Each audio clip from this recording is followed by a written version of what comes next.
खूबच आवडते नंग 좀 फ्लॉप चारे मोजे इकाई ना तुम हेक्चरी खरा मैं आंगांग मोसे खरा हेगे आंगांग मोसे चानिंगनिबा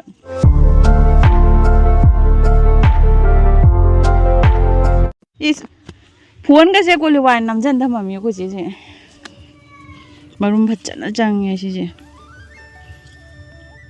कोई जुमद ओइ जे अखोई जुमद को ओइ अखोई पाना सि हेक तोइसे कोई दे को माना थारगा माना नंगदने नि मी मरुम चंगदबद मा हाइबा खमरा सि कनो पुम म्याय दगी मा फुल जाथोइबा फचना पाले तोय बोय मी कनाम लाइतबे अखोइना हेक पिरामी मी मोय फदोक चारानी दुबे जोंनी अꯩꯅ फजबनी कापीमीको अꯩ लाकपदगा वीडियो कापक्तेबा मोय चाका थोंगामे खोइचे होइना फी सु खोतना ममा लोय तौरमे खोइचे हेइसिगा ओहलके सोमदे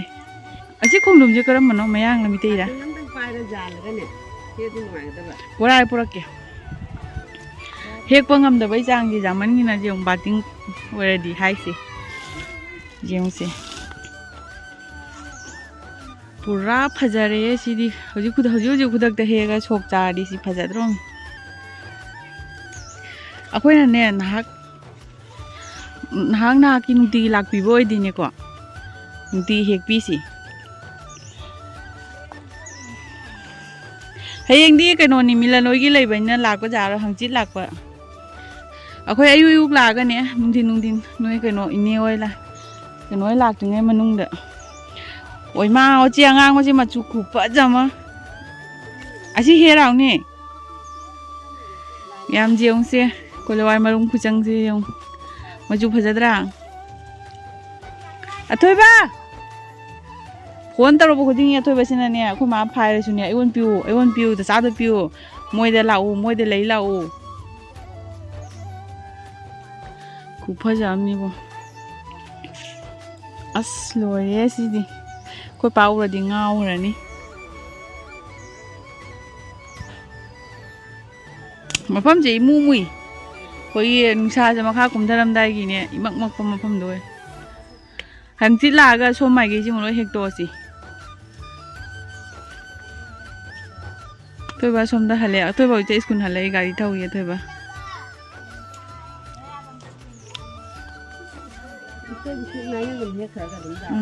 अदो मखों न लेमहौये होयबा मनी मखों न लेमहौयेबा जाम फजबा खुददी हाका चरकपना माई कइनोसिना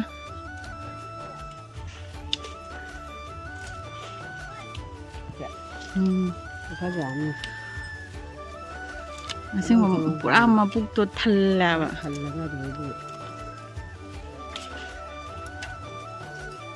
तोय बोय मोय कइनोय मपुय लैतबगी अखोइना सुम हेक पिरमिमिदा मोय जुम फौजानी कइनोदा बोरादा थादबिरमा कोबाइने वीडियो कापी दुगिनी चाक तुसु लामदि चानिंगदबा अमु लामदिबो होय अमुबनिना ने खमरा पाले खंग्रिबा नक्सलदि खंगिबा अमुबसिंजे आंगांग मदुना हेक ने मचुदो फरे जे चाक तोगने कनो आंगांग मदु हेसी अमुबजे हजि हे ना चाक तोग आंगांग ममु हेसी लास्ट सिला अजन नुंगाई बदुनि आइसु खल्लिजे चार्ज अमु जावक तेंगसी आई फोन चार्ज जावदे अमु पैसा फ्री जावदबगी फजमनिने असेंग हेकुदा नत्रा थाबदा वाबा दे हेकुदादि नुंगाइजबा ला चाक तोग हेसिला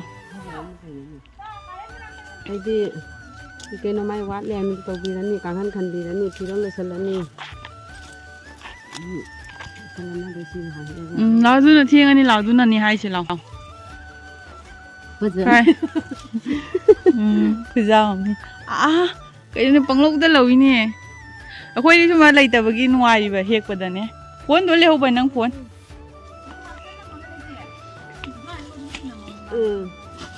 ख्वागजामिने खंगौदना बोरा आम थल्ले सोमदसु खरा लैरि मैम सोमदसु लैरिमिको मोइसे खजिक्रांग फमपुनोंतनि मनासे ngangi jobra loina paliba asomdana hangam mapan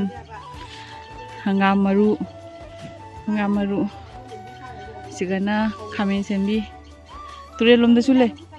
सिना तुरेन दना ते सिना सुमांगी दनी तुरे लोमदसु मोइ से म्याम लैनी तुरे लोमदा मोरेन जंगलके तुरे लोमदसु लैनी चे मोइ से सिगता नते जेउंदु म्या ai hamagi cha khara charaga ne ko mathangi da mu yenghalage oi moi binju myam palo bani du siga binju myam binju baba du nate bin che du sele du doi du siga su se su myam marak ta loi punjan ngra ba du na hau bani bo kamen chi te matom da pa kwan pan ni ko ji pan la sigana motor na wano ba myam pali siga panglai siga athui bo nang kai no mayang kang chalami se nang mayang kang chalami ne phang de tôi bay cycle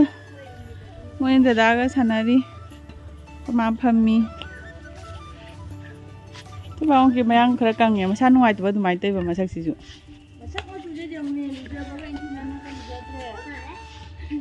khare koi se phi lo chali si ngon se ni koi te he mi do noi tu re lu na su thai na tro oh tu re ngi di phoi krai tu re lom do su moi jam tha ba ni ba Selare janamga tilauga kai hello vera sigalai re ho hello ma'am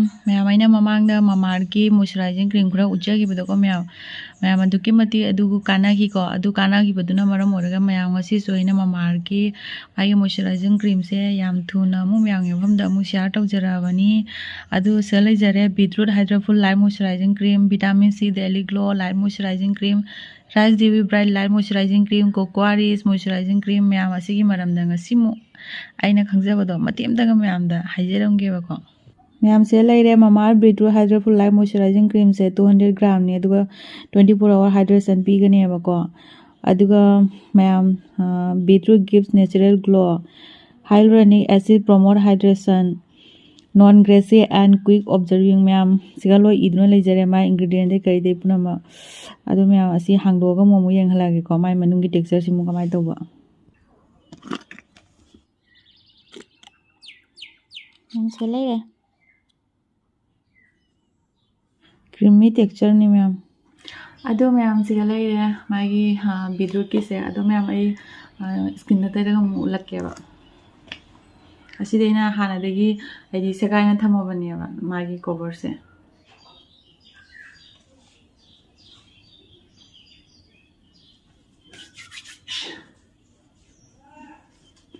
ma'am beetroot ki kana budu ina ma'am da haija ya ba ko Raba ma'am asina akhoi mai dana dana akhoi skin da sune ko akhoi hakjang na su loina taibi ba ya ga ne ba ko aduga akhoi hakjang na taibi ba ga akhoi natural glow ma softness brighten na ma su bibi ba aduga ma'am mathang na vitamin C daily glow light moisturizing cream chine ba adu se lai re ma'am si su yam phai ko yam phai ba yam phaman ba ge na ma'am da am ko mo hana share tawrakpani ba vitamin C help brighten skin turmeric revive natural glow non greasy and quick observing ma'am asigi mo kaino si mo ma'am ai taira mu chara ke aduga asigi magi cream se ko kaino da face and body animal da use to ba ya gani adu ma'am ai skin da taira ga mo ma'am da mo uchara ge kamai to ba ina vitamin C se mo taira uchara ge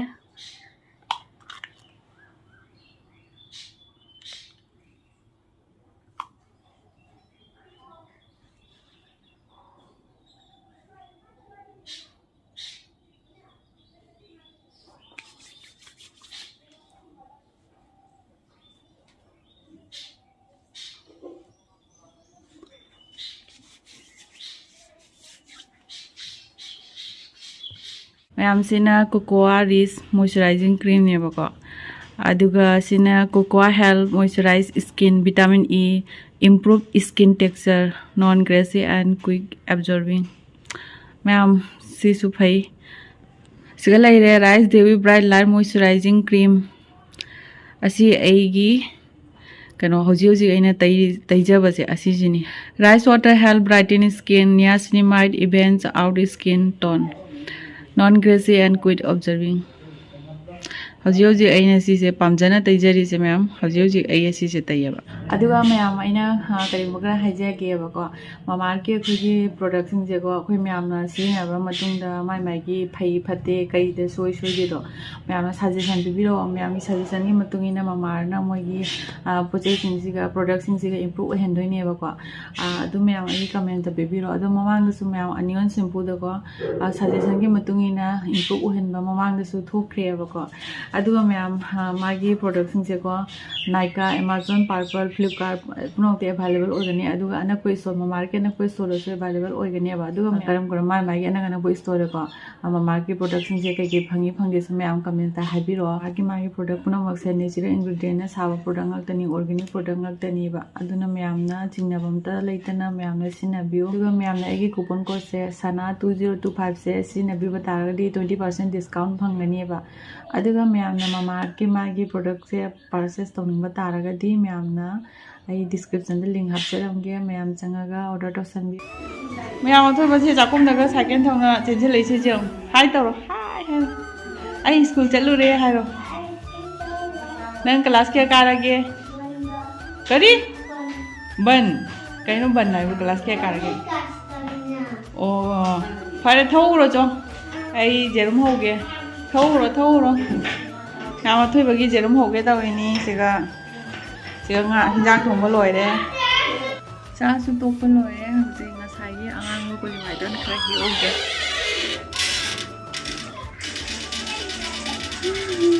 hauro si amu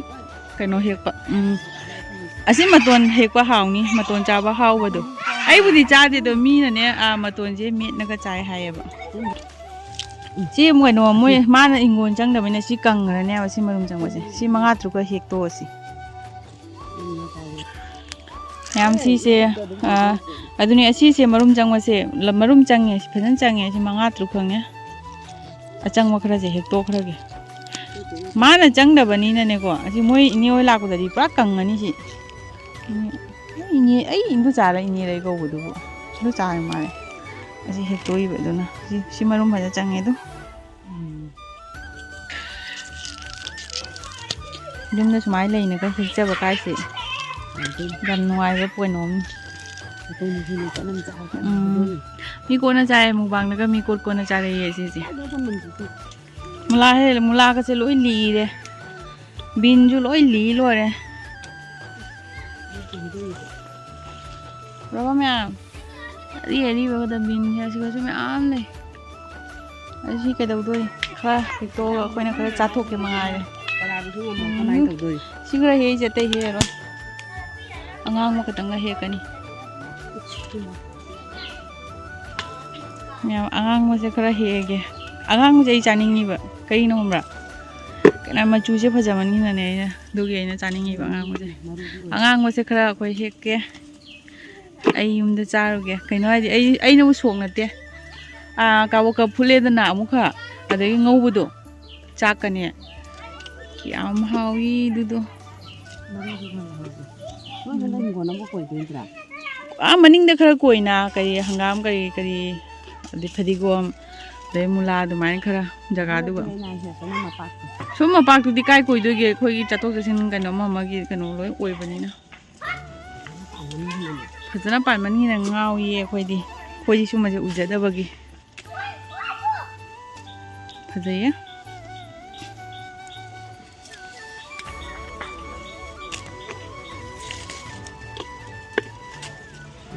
असे मचुजे कुपा जानी बो मचुजे ngawi begi se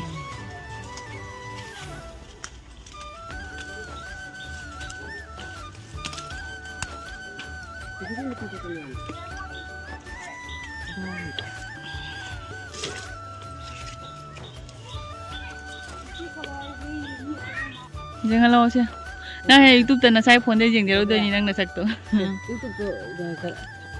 hangal kan ꯊꯥꯡꯒꯠꯂꯒ ꯑꯩꯈꯣꯏ ꯆꯦ ꯍꯧꯖꯤꯛꯇꯨ ꯄꯥꯏꯕ video ꯌꯦꯡꯕ ꯍꯩꯖꯔꯦ ꯃꯥ ꯃꯁꯥꯅ ꯑꯗꯨꯒꯤꯅꯤ ꯃꯥꯒꯤ ꯑꯩꯅ ꯀꯥꯞꯄꯤꯔꯤꯁꯦ ꯃꯥ ꯃꯁꯥꯅ ꯌꯦꯡꯖꯅꯕ ꯑꯁ ꯑꯩ ꯚꯤꯗꯤꯑꯣ ꯀꯥꯞꯅ ꯂꯥꯛꯄꯗꯤ ꯅꯠꯇꯦ ꯁꯤꯒ ꯂꯥꯛꯑꯒꯅꯦ ꯃꯣꯏ ꯍꯋꯥꯏꯁꯦ ꯐꯖꯃꯟꯅꯤꯅꯅꯦ खरा कापचलसीना तायना हायरगा कापथोकपदुनी हवाइजे हेक लोरगा अदुम खरा कनो तौरमगा जुम चलसी मोइदो मफम ता थंबिरम सि लोरगा पुंग अहुमु तारनी सि लोरकपदा सम ngasi se jam kanare he khoi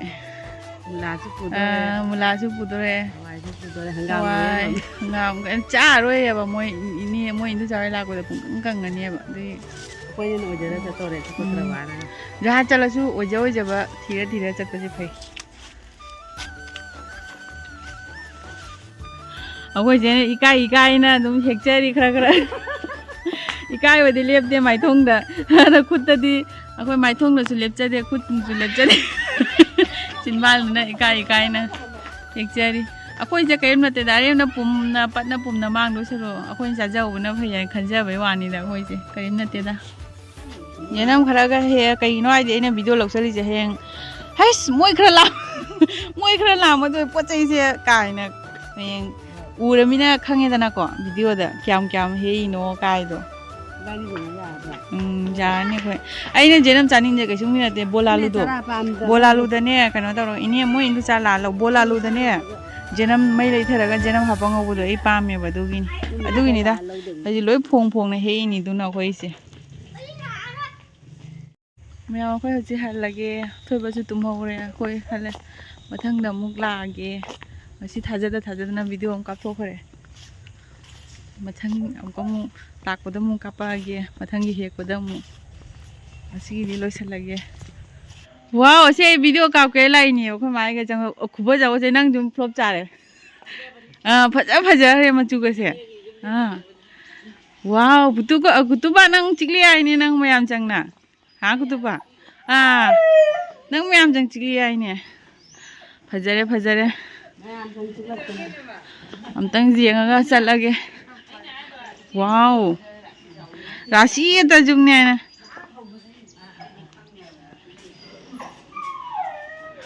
ममांगिदा रंग तेहौदबनी हौजिति रंग कतैब लोइरमे से लाइका साकुमना सिगा वाओ इने जुम फजरे हजि तांग अहुमदा संगादोइनी तांग अहुमसे दिन जे जाम फांगनारे हनक थबक थोकनाबना सिना पाउलेन गाड़ी पाउलेन आई गाड़ी थौ ताकबिदोनी लाओ हाय हैबुदी हैयेबा दोसु कुतुबा मयाम जंग जिखाइरे आइनी नंग औ सिगना खोय जेरी होगी आया फजैनी ओगी सिजे कांगदकसे कांगदनि ओने आइना साइनि मनुंगी कानवाय लोरे को सोमदा ओ नमोंग तारे कांगदक सिने जुम फजा रे มันต่างกันที่จะมอง